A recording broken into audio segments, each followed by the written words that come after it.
ओम शांति। सभी अव्यक्त मुरली की रिवीजन करते करते साथ में मेडिटेशन करेंगे।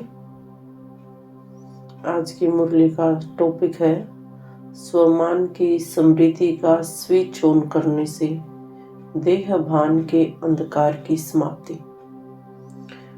आज की मुरली की डेट है 18/2/1994। 18/2/1994 का रिवाइज कोर्स है ये। तो आज की मुरली की फर्स्ट लाइन है, आज अकाल मूर्त बाप सभी अकाल तख्तधारी विश्व कल्याण के ताजधारी मस्तक में चमकते हुए बिंदी के तिलकधारी बच्चों को देख रहे हैं। मुरली की फर्स्ट लाइन में ही इसके स्व भी स्वमान समाये हुए हैं। अकाल मूर्त बाप अर्थात निराकार बाप सभी अकाल तख्तधारी अपनी भ्रिकुटी के बीच में विराजमान आत्मिक स्वरूप में हम बच्चों को देख रहे हैं और विश्व कल्याण के ताजधारी मस्तक में चमकते हुए बिंदी के तिलकधारी हमारा पावरफुल आत्मिक स्वरूप विश्व कल्याणकारी स्वरूप में बाबा हम सभी बच्चों को देख रहे हैं। तो इस फर्स्ट लाइन सुनते ही हम सब भी खुद को इसी स्वरूप में देखेंगे कि हम सभी अपने तख्त ताज व तिलक को देख रहे हैं। तख्त अर्थात बाबा के साथ हमारा कंबाइंड स्वरूप, ताज अर्थात लाइट व माइट स्वरूप, पवित्रता व शक्तियों का तिलक ताज व तिलक अर्थात आत्मिक स्वरूप का तिलक बिंदी रूप में हम सब खुद को महसूस करेंगे। अपने आप को बाबा के साथ कंबाइंड समझते हुए अपने बिंदी स्वरूप में स्थित हो जाएं और आगे की मुरली को ध्यान से सुने। आगे बाबा ने बताया कि आप सभी को और बाबा को आपकी यह स्टेज, यह तख्त ताज और तिलकधारी स्वरूप बहुत प्यारा लगता है। आपकी स्थिति सर्वश्रेष्ठ होती है जब आप यह तीनों बातें याद रखते हो। इस स्थिति में आप साधारण स्वरूप में नहीं बल्कि फरिश्ता स्वरूप में होते हैं। जैसे ही यह तीन बातें हम याद करते हैं कि मैं आत्मा बिंदी हूँ, मैं double light house might house हूँ और बाबा के साथ कंबाइंड हूँ। जैसे ही यह तीन स्वमान हम याद रखते हैं तो हम फरिश्ता स्वरूप में स्थित हो जाते हैं। फरिश्ता स्वरूप अर्थात बेहद की दृष्टि, बेहद की वृत्ति और बेहद की स्थिति वाला, इस दुनिया की हदों से परे। अब आगे मुरली में बाबा फरिश्ता स्वरूप की सभी विशेषताएं जो हम में शामिल हो जाती हैं, यह स्थिति बनाते ही उन विशेषताओं का वर्णन बाबा कर रहे हैं कि फरिश्ता अर्थात सर्व आत्माओं के प्रति परमात्मा संदेश वाहक, कि हमें सभी को परमात्मा का रास्ता दिखाना है, परिचय देना है, हम सभी को आप समान बनाना है। फरिश्ता अर्थात सदा उड़ती कला वाला। जैसे हम आज तक देखते आए हैं, फरिश्तों को अक्सर दो पंख दिखाए जाते हैं। तो हमारी हल्की स्थिति अर्थात फरिश्ता सदा उड़ती कला वाला, हर प्रकार के बंधन से उपराम अवस्था वाला। अगली विशेषता बाबा ने बताई, फरिश्ता अर्थात सर्व का रिश्ता एक बाप से जुटाने वाला। हम सभी के स्वरूप में सभी को बाबा का स्वरूप दिखाई दे। कोई हमको न देखकर हमारे अंदर जो बाबा कंबाइंड स्वरूप में बैठे हुए हैं वो दिखाई दे। तो अगली विशेषता बाबा ने बताई, फरिश्ता अर्थात डबल लाइट। डबल लाइट का अर्थ यहाँ है पवित्रता की लाइट और शक्तियों की लाइट माइट स्वरूप। हम परमात्मा की लाइट से भी चमक रहे हैं और हमारी आत्मा की लाइट भी उसी के बराबर है।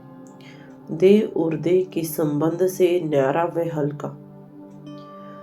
फरिश्ता स्वरूप में हम देह के हर बात को, हर संबंध को, हर विकार को, हर विचार को भूल जाते हैं, उससे उपराम हो जाते हैं, तो हम बिल्कुल हल्की स्थिति में स्थित हो जाते हैं।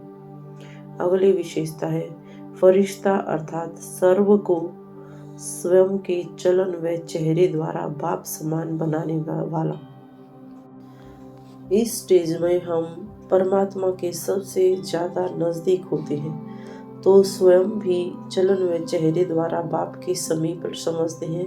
वह औरों को भी हमारी वही स्थिति महसूस होती है और वही स्थिति में हम दूसरों को स्थित कर पाते हैं। जितनी हमारी निराकारी अवस्था होती है उतना ही हम दूसरों को भी उसी स्थिति पे स्थित कर सकते हैं। अगली विशेषता है फरिश्ता अर्थात सहज और स्वतः अनादि और आदि संस्कार सदा इमर्ज स्वरूप में दिखाने वाला। सहज और स्वतः अनादि का अर्थ है बिंदी स्वरूप। जहाँ मैं शिव बाबा के साथ कंबाइंड हूँ, वह हमारा अनादि स्वरूप है, अविनाशी स्वरूप है। और आदि संस्कार अर्थात देवताई संस्कार, हमारे चेहरे व चलन से हमारे जो देवताई संस्कार है, रॉयल्टी, वह दिखाई देनी चाहिए। देवताई स्वरूप के जो भी विशेषताएं बाबा ने बताई है, वह सभी कुछ हमारे संस्कारों से, चेहरे चलन से दिखाई देना चाहिए। संपूर्ण निर्विकारी, सर्वगुण संपन्न, डबल ताजधारी आदि जो भी विशेषताएं बाबा ने हमारे देवताई संस्कारों में समझाई है, उसका स्वरूप दिखाने वाला।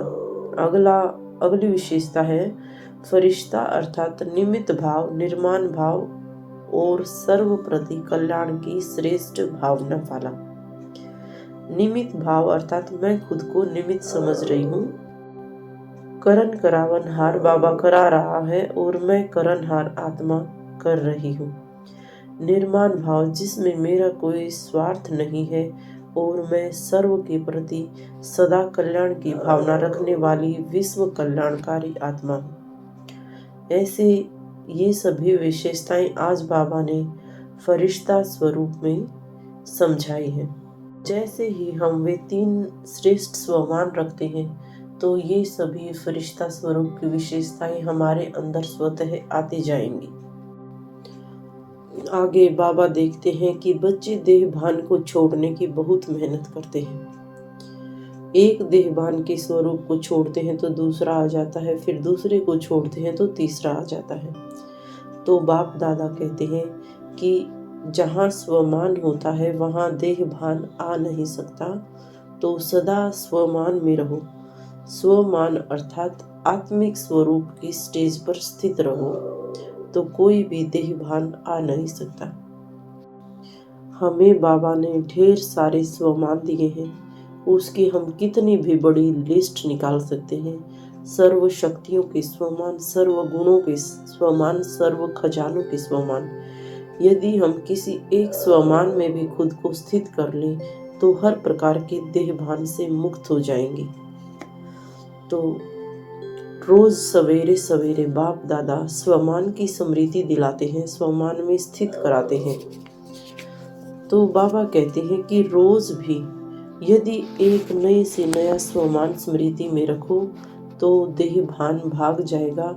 देहभान इस प्रकार से भाग जाएगा जैसे रोशनी के आगे अंधकार भाग जाता है। कितना भी गहरा काला बादल सूर्य की रोशनी को छिपाने वाला हो, लेकिन आपके पास ऑटोमेटिक डायरेक्ट परमात्मा लाइट का कनेक्शन है। यदि मान लो कोई बड़ी माया या परीक्षा आई है, तो हमें उदासी ने घेर लिया, गहरा काला बादल आ गया, हमारे स्वमान जिसमें नीचे हो गए, तो हमारे पास ऑटोमेटिक डायरेक्ट परमात्मा लाइट है, उसका कनेक्शन है, जो यदि हम सदा साथ रखेंगे तो वो सर्वशक्तिवान है। हमें वो माया अपने परछाई में नहीं डाल सकती है। केवल स्मृति का स्विच ऑन डायरेक्ट लाइन से ऑन किया तो इतनी लाइट आ जाएगी जो स्वयं तो लाइट में होंगे, औरों के लिए भी लाइट हाउस हो जाएंगे। हमारी एकाग्रता की जो परमात्मा की याद है, वही हमारे लिए लाइट हाउस का काम करेगी। जितना हमारा परमात्मा से डायरेक्ट कनेक्शन, उतने ही ज़्यादा हम लाइट हाउस की स्थिति को अनुभव करेंगे। वह औरों को भी हर प्रकार की माया से सेफ रख सकेंगे। आगे बाबा ने एक स्वमान याद दिलाया कि अगर मास्टर सर्वशक्तिमान का स्वमान भी याद हो तो सारी मेहनत खत्म हो जाती है। मेहनत की कोई बात ही नहीं रहती, क्योंकि सर्वशक्तियाँ आप में स्वतः ही समा जाती है। तो बाप दादा बच्चों को सदा अपने स्नेह व सहयोग की गोदी में बिठाकर मंजिल पर ले जा रहे हैं। बाबा चाहते हैं हम सदा बाबा के प्यार में रहें, बाबा के सहयोग को अनुभव करते रहें। लेकिन हमारी ही कमी कमजोरी, हमारा ही देह भान का जो आकर्षण है, वो हमें कहीं और खींच कर ले जाता है। फिर हम गोद को भूल और कहीं गलियों में घूमने लगते हैं और थक जाते हैं। बाबा चाहते हैं कि इस वर्ष यह सब मेहनत समाप्त हो जानी चाहिए। मेहनत मत करो, मोहब्बत और लव में लीन हो जाओ। लव लीन होकर हर कार्य करो, क्योंकि जो लीन होता है उसको और कुछ दिखाई नहीं देता, आकर्षित कर ही नहीं सकता। यदि हम केवल बुद्धि से बाबा को याद करते हैं, दिमाग से याद करते हैं, तो वहाँ पर याद सहज नहीं रह सकती, मेहनत से याद करना पड़ता है। लेकिन यदि बाबा दिल में समाया है तो दुनिया की कोई भी ताकत उसे भुला या मिटा नहीं सकती। आगे बाबा हमें युक्ति समझा रहे हैं कि कैसे हम सर्व संबंधों की अनुभूति बाबा के साथ कर सकते हैं। एक ही संबंध में हम सभी बोर हो जाते हैं, क्योंकि हमें वैरायटी में रहने की आदत है। तो बाबा सर्व संबंधों की सर्व समय प्रमाण बाबा हर बच्चे को ऑफर करते हैं। जैसा समय वैसे संबंध से साथ रहो, वह साथी बनाओ। कोई समय तो संबंध से साथी बनाते हो और कोई समय साथी को किनारे कर देते हो। फिर चलते चलते हमें अकेलापन लगता है, अपना श्रेष्ठ जीवन, साधारण जीवन अनुभव होने लगता है कि हमारी लाइफ बोरिंग हो गई, कुछ चेंज चाहिए। जैसे लौकिक में सभी घूमने के लिए सागर किनारे जाते हैं या बगीचे में जाते हैं या किसी अपने कंपनी या कंपेनियन का सहारा लेते हैं मनोरंजन के लिए। तो यहाँ बाबा ज्ञान मार्ग में बाबा कहते हैं कि यहाँ पर ज्ञान रूपी सागर का किनारा है। बाबा ज्ञान सागर है, और यदि हम उस ज्ञान का चिंतन करते रहें तो यानी कि हम ज्ञान सागर के किनारे बैठे हैं। तो यदि सागर पसंद है तो ज्ञान सागर के किनारे बैठो, क्योंकि बाबा ज्ञान का सागर है ना। तो मनोरंजन स्वतः हो जाएगा। और जब भी अपने को अकेलापन अकेला अनुभव करो, तो उस समय बाबा बताते हैं बिंदु रूप में याद मत करो, क्योंकि बिंदु रूप में मुश्किल होगा और उससे बोर हो जाएंगे। उस समय जिस समय बोर होते हैं, अपने ब्राह्मण जीवन की जो बाबा ने हमारी मदद करी है, कैसे हम ज्ञान मार्ग में आए, कैसे ज्ञान लिया, कैसे बाबा ने हाथ में हाथ डाल के इस मार्ग पे आके बढ़ना सिखाया, इस प्रकार के रमणीक अनुभवों को याद करते रहो। अनुभव की कहानियों को कभी मत भूलो, स्मृतियों में रखो, तो स्वतः ही रमणीकता आ जाएगी। जैसे कई आत्माओं को कहानियाँ पढ़ने की आदत होती है, नॉवेल्स पढ़ते हैं, जब बोर होते हैं तो अच्छी बुक्स पढ़ते हैं। तो यहाँ पे हमें अपने जीवन रूपी कहानी की किताब, अनुभवों की किताब पढ़नी है कि अपने स्वमान की लिस्ट को सामने लाओ, बाबा के वरदानों को सामने लाओ, अपनी प्राप्तियों की लिस्ट को सामने लाओ, ब्राह्मण संसार के विचित्र जो प्रैक्टिकल कहानी है उनको स्मृति में लाओ। विचित्र अर्थात योग के अनुभव, बेहद के अनुभव। आगे बाबा देखते हैं कि लौकिक में बहुत सारे बच्चे डांस और साज का, म्यूजिक का भी सहारा लेते हैं। तो यहाँ पर बाबा बिना थकावट के डांस कराते हैं। मन मनाभव होना ही सबसे बड़ा मनोरंजन है, सर्व संबंधों का रस है, अनुभूतियां करना ही मन मनाभव है।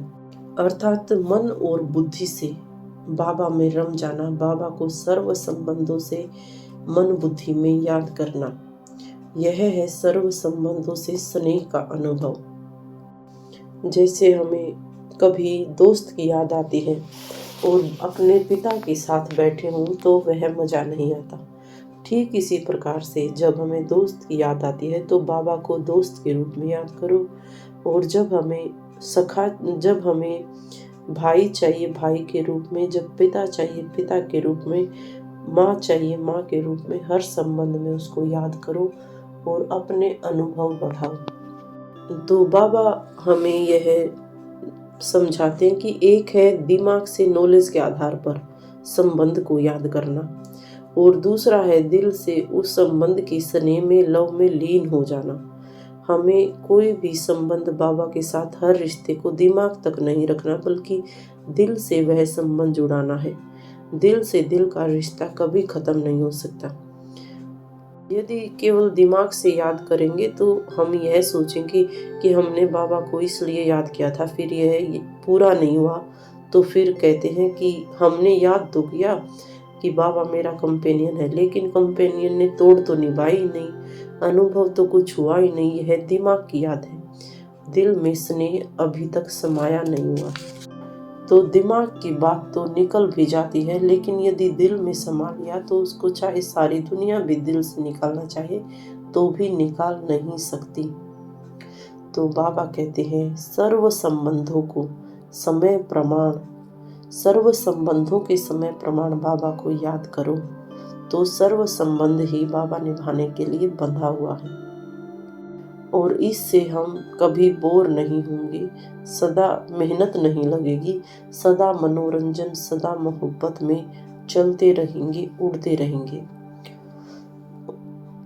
आगे बाबा ने एक और युक्ति बताई है जिससे हम डायरेक्ट कनेक्शन बाबा से जोड़ सकते हैं, कि जो भी हमारे दिल में बात आती है, किसी भी संबंध की, किसी भी रिश्ते की, जो बाबा से हमें पूछना है, तो उसे पत्र में लिखो। शाम को पत्र में लिख के सो। तो आपने लिखा तो जो दिल में बात आती है वो बाबा के आगे रखना, अर्थात दिल से निकाल देना। ऐसा करो और फिर दूसरे ही दिन मुरली को उस विधि से देखो, अर्थात यह पूर्ण निश्चय रख के चलो कि कल की मुरली में मेरे इस समस्या का इस जवाब अवश्य होगा। दूसरे दिन की मुरली उसी विधि से देखो कि जो मैंने पत्र लिखा था उसका उत्तर इसमें क्या है।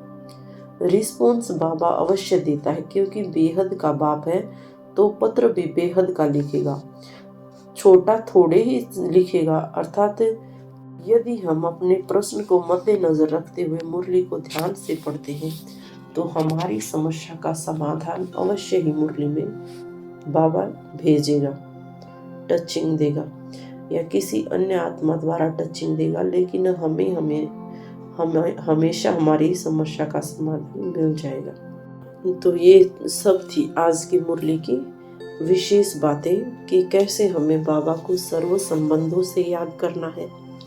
अपने मन की हर एक बात सबसे पहले बाबा से पूछनी है, बाबा को बतानी है, बाबा से राय लेनी है, और सदा अपने स्वमान में रहना है, आत्मिक स्वरूप में स्थित रहना है, मन मना भव रहना है, और बाबा के साथ कंबाइंड स्वरूप रहना है। तो हमारी फरिश्ता स्वरूप की स्टेज स्वतः बन जाएगी, सहजता से बन जाएगी। और फरिश्ता स्वरूप के कितने फायदे बाबा ने आज समझाए हैं वो सब हम हमारी प्रैक्टिकल लाइफ में अनुभव कर सकेंगे।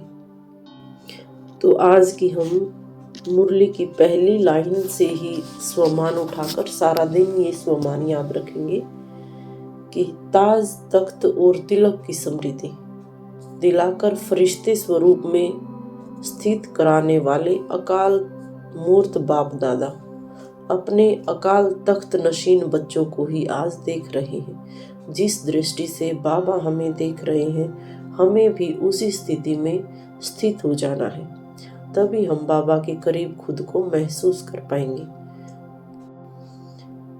तो आज का स्वमान हमारा रहेगा, मैं आत्मा फरिश्ता स्वरूप खुद को आत्मिक स्वरूप में स्थित करके डबल ताजधारी बनके अपने बाबा के साथ कंबाइंड बैठी हूँ अपने फरिश्ता स्वरूप में। तो आज की बाबा की यही श्रीमत हम सब बच्चों के लिए है। इसी श्रीमत अनुसार सारा दिन हमें कार्य व्यवहार में आना है। तो बाबा भी कंबाइंड स्वरूप रहने के लिए बंधा हुआ है। शुक्रिया। ओम शांति, ओम शांति, ओम शांति।